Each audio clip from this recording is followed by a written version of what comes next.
Sasa leo nakwambia nikaamka zangu asubuhi nikasema ngoja nijikumbushie kidogo masuala ya kijijini huko. Nichukue nazi nifue, nikaanza sasa nifue nazi kwa jiwe. Gonga nazi yangu nakwambia. Gonga nazi yangu, gonga nakwambia nikaigonga pale. Igonga nikaichanganya vizuri. Nikaanza kuvuta bibi mimi nakwambia. Vuta nazi, vuta gonga tena, gonga. Akapita mkaka mmoja nakwambia huyo, akajitokeza na mwingine huyo nakwambia.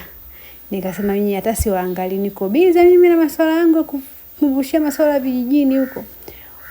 Vuta nakwambia bibi mimi, vuta hiyo nazi, ivute vizuri hiyo inatoka nakwambia. Ichambue vizuri hiyo, nikaanza kuivuta hapo, vuta. Nikaanza ikawa ngumu sasa siwezi, nikaanza kuigonga tena. Gonga nakwambia, gonga. Inataka wewe kufua nazi kwa jiwe jamani. Tunaokaa kijijini tujuane. Kufua nazi kwa jiwe ni kipaji jamani. Nikaanza kuigonga mimi, akarudi yule tena karudi. Huyo kaganda sijui kauliza nini nakwambia, nikamjibu. Mimi nikaendelea na shughuli. Sijataka kumwangalia maana akili yangu, nguvu zangu zote zina focus na hiki kitu ninachokifanya. Nakumbuka huko kijijini. Nakwambia nikaanza kuivuta.